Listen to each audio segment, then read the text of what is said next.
श्री स्वामी समर्थ. तुमच्या सगळ्यांचं आपल्या चॅनलमध्ये मी खूप खूप स्वागत करते.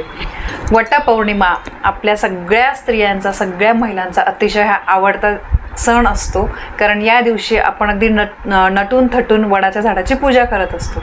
तर वटपौर्णिमेच्या दिवशी सौभाग्यवती स्त्रियांनी या रंगाची जर साडी नेसली, 2 ते 3 रंग आहे त्या रंगाचीच जर तुम्ही साडी नेसून पूजा केली तर त्या पूजेचं दुप्पट फळ तुम्हाला मिळेल. हे रंग जे आहे ते अतिशय शुभ फळ देणारे आहे. प्रत्येक रंगाचं मी तुम्हाला महत्त्व पण सांगेल. तर ज्यासोबत काही रंग शुभ फळ देतात त्यासोबतच काही रंग जे आहे त्या रंगाच्या जर साड्या नेसून तुम्ही पूजा केली तर त्या पूजेचं आपल्याला फळ मिळणार नाही, कारण ते अशुभ रंग मानले जातात.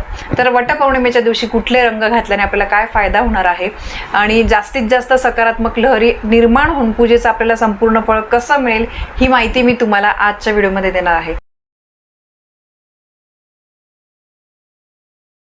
वटपौर्णिमेची जी पूजा आहे ती आपल्याला शक्यतो दुपारी 12च्या आतच करायची आहे. फार उशिरा महिलांना पूजा अजिबात करू नका. आपण काय करतो, सगळं आवरून निवरून शेवटी पूजा करतो, पण हे सुद्धा चुकीचं आहे.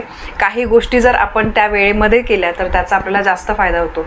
आणि आपण बघा, स्त्रिया ज्या आहे मस्त साडी वगैरे दागदागिने घालून वडाच्या झाडाची या दिवशी पूजा करतो. आणि आजकाल आहे ना फॅशनकडे जास्त लक्ष दिलं जातं, पण फॅशनसोबत आपली संस्कृती सुद्धा जपणं तितकंच महत्त्वाचं आहे. काही नियम महिलांनो प्लीज पाळा. कारण बघा, ही पूजा आपण इतकी मन लावून करतो तर त्या पूजेचं जे मेन महत्त्व आहे, जे फळ आहे ते आपल्याला मिळणं तितकंच महत्त्वाचं आहे. मग फॅशन जे आहे ते आपण थोडं बाजूला ठेवू शकतो. आणि बघा, शुभ रंग जे आहे ते घातल्यामुळे आपल्याला लाभ होत असतो, ते शुभ ठरतात.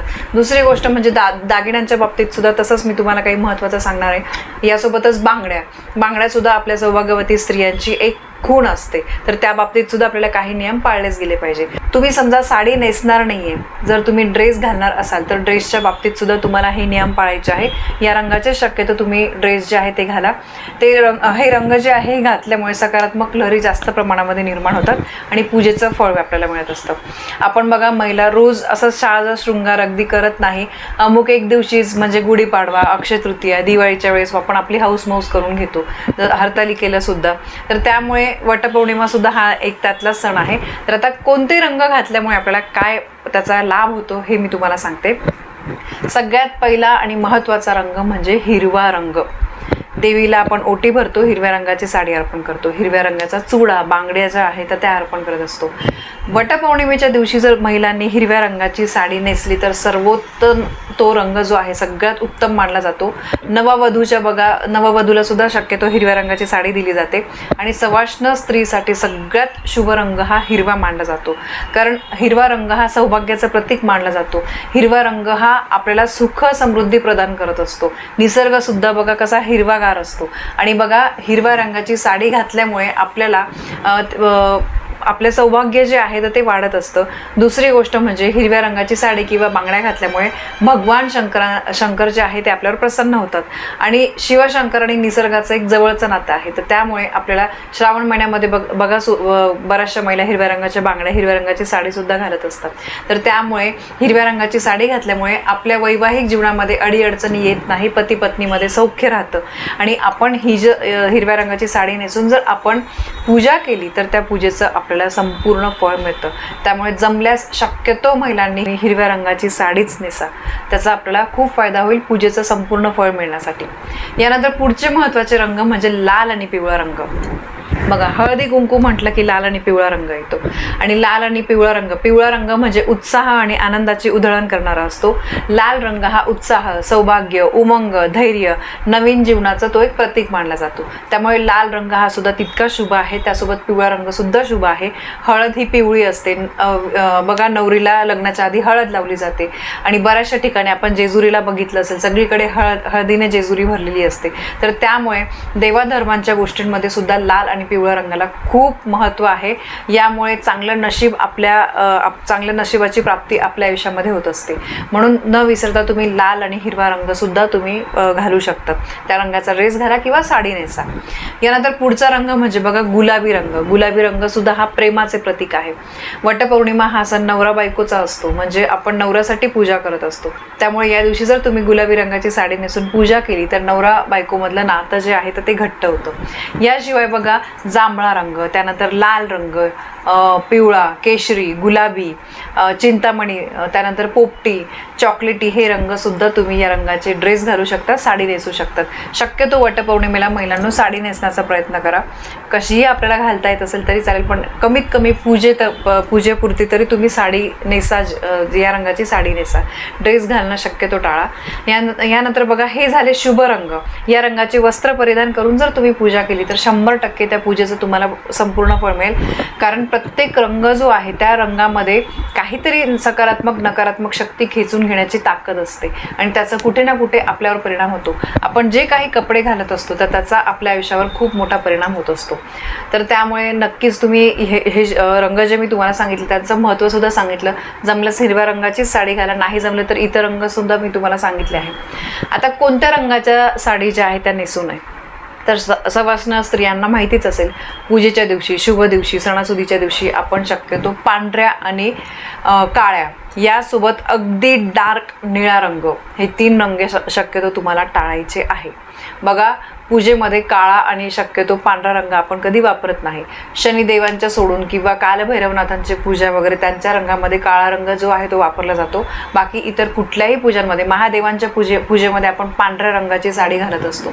पण बघा, हा जो वटपौर्णिमेचा सण आहे या दिवशी तुम्हाला काळ्या रंगाची साडी अजिबात घालायची नाही. काळा रंग हा नकारात्मक शक्ती खेचून घेतो. त्यामुळे बघा, आपण लहान बाळांना काळा टिका लावत असतो काजळाचा, कारण त्यांना नजर लागू नये. तसंच हातापायामध्ये काळ्या रंगाचा धागा घालत असतो. आणि शनिदेवांना काळा रंग हा अतिशय प्रिय आहे. म्हणून शनिदेव सोडून इतर देवतांच्या पूजेमध्ये, कालभैरवनाथांच्या पूजा सोडून इतर देवतांच्या पूजेमध्ये आपण काळा रंग जो आहे तो घालत नाही. तर त्यामुळे बघा, तुम्हाला काळा रंग नेसायचा नाही या दिवशी, काळ्या रंगाची साडी. त्यानंतर दुसरी गोष्ट म्हणजे पांढरा रंग हा बघा, शक्यतो जेव्हा यज्ञ, होम, हवन, अभिषेक, महादेवांच्या पूजेमध्ये पांढऱ्या रंगाला जास्त महत्त्व असतं.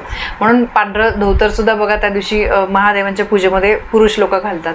म्हणून वटपौर्णिमा, हरतालिका, दिवाळी अशा शुभ दिवशी तुम्हाला काळा आणि पांढरा रंग शक्यतो टाळायचा आहे. यासोबतच डार्क निळा रंग सुद्धा तुम्हाला टाळायचा आहे. तर हे झाले आता कुठले रंग घालायचे नाही. 3 रंग मी तुम्हाला सांगितले, काळा, पांढरा आणि अतिशय डार्क निळा. हे रंग सोडून इतर कोणतेही रंग जे आहे तर ते तुम्ही घालू शकता. आता हे रंग जे आहे याच्याने अशुभ परिणाम होतात. पूजा जी आहे ती आपल्याला पूजेचं फळ मिळत नाही. किती मन लावून पूजा केली तरी त्याचं फळ मिळत नाही. तर हे त्यामागचं कारण आहे. पुढची गोष्ट म्हणजे बांगड्या. बघा, आजकाल काय, आपण ज्या रंगाची साडी घालतो त्या रंगाच्या मॅचिंग बांगड्या घालत असतो. तुम्ही मॅचिंग इतर बांगड्या घाला, पण हिरव्या रंगाच्या काचेच्या बांगड्या आवर्जून घालायच्याच आहे वटपौर्णिमेच्या दिवशी. हे बघा, तुम्हाला जमत नाही, तुम्ही ऑफिसमध्ये वगैरे कामाला, याबद्दल मी मागच्याच आठवड्यात एक व्हिडिओ पण शेअर केला होता. स्त्रियांनी त्यांच्या हातामध्ये एकतरी काचेची हिरव्या रंगाची बांगडी घालायची आहे. तुम्हाला नाही अगदी डझनभर घालता येत, पण एकतरी काचेची बांगडी जी आहे ती घातली पाहिजे. आणि वटपौर्णिमेच्या दिवशी तुम्हाला हिरव्या रंगाची काचेची किमान 6 तरी काचेच्या बांगड्या तुम्ही घाला. सोन्याच्या घाला, इतर बेंटेक्सच्या काही घाला, पण त्यासोबत तुम्हाला हिरव्या काचेची जी आहे बांगडी ती घालायचीच आहे, हिरव्या रंगाची. आणि काळ्या बांगड्या चुकून पण घालू नका. काळ्या, पांढऱ्या या रंगाच्या बांगड्या तुम्हाला घालायच्या नाही आहे. तुम्ही इतर फॅन्सी तुम्ही काहीही घाला, कडं घाला, ब्रेसलेट घाला, पण त्यासोबत हिरव्या काचेच्या बांगड्या ज्या आहेत त्या आवर्जून महिलांनी वटपौर्णिमेच्या दिवशी घाला. कारण यामुळे काय होतं, आपण ही पूजा जी आहे आपला संसार टिकण्यासाठी, आपल्या पतीला दीर्घायुष्य लाभण्यासाठी करत असतो. तर त्यासाठी हे सवाष्ण महिलेची खूण म्हणून हिरवा चुडा जो आहे तो ओळखला जातो. तर त्यामुळे त्या दिवशी आपल्याला हिरव्या रंगाच्या काचेच्या बांगड्या घालायच्या आहेत. यानंतर टिकली सुद्धा बघा, या दिवशी काळ्या रंगाची, पांढऱ्या रंगाची टिकली लावू नका. फॅशनमुळे आपण या गोष्टी करत असतो, पण आपल्या लक्षात येत नाही की ही चूक असते आणि मग आपण मन लावून पूजा करतो तरी सुद्धा मग काही अडचणी यायला लागतात. तर त्यामुळे बांगड्यांच्या बाबतीत, साडीच्या रंगाच्या बाबतीत, टिकलीच्या बाबतीत या गोष्टी ज्या आहेत त्या नक्की लक्षात ठेवा. अतिशय हा शुभ दिवस आहे, खूप आनंदाने अगदी साजरी करा, सुखाने संसार करा. भांडण तर होतच असतात बघा, नवरा बायकोचं आयुष्य म्हटलं म्हणजे भांडण होत असतं, पण अशा शुभ दिवशी वादावादी करू नका. पुरुषांनी सुद्धा तितकंच त्याला महत्त्व द्या, कारण बघा स्त्री आपल्यासाठी उपवास करणार आहे, पूजा करणार आहे. पुरुषांच्या दीर्घायुष्यासाठी ती महिला पूजा करत असते. तर त्यामुळे तुमचं सुद्धा तितकंच काम आहे की काही घरामध्ये वादावादी कटकटी होणार नाही या गोष्टीकडे काळजी घ्यायची. आता बघा, ही माहिती सांगणं माझं काम होतं की ते किती फॉलो करायचं आहे हे तुमच्यावर आहे ॲक्च्युली, कारण तुम्हाला माहिती कितपत योग्य वाटते आणि हे आपल्या मांडण्यावर असतं. तर त्यामुळे बघा, नक्कीच तुम्ही या गोष्टींची काळजी घ्या. नियमांचं पालन करून जर तुम्ही पूजा केली तर त्याचा 100% लाभ होईल. पूजेचं संपूर्ण फळ मिळेल आणि तुमचा जी पूजा आहे ती फळात जाईल. तुमचा संसार अगदी सुखाचा होईल. तर सगळ्यांना माझ्याकडून वटपौर्णिमेच्या खूप खूप शुभेच्छा. अगदी छान हा दिवस जाऊ देत, हीच मी आपल्या महाराजांच्या चरणी प्रार्थना करते. तर माहिती तुम्हाला पटली असेल, व्हिडिओला लाईक करा, शेअर करा. आपल्या चॅनलवर नवीन असाल तर सबस्क्राईब नक्की करा. धन्यवाद. श्री स्वामी समर्थ.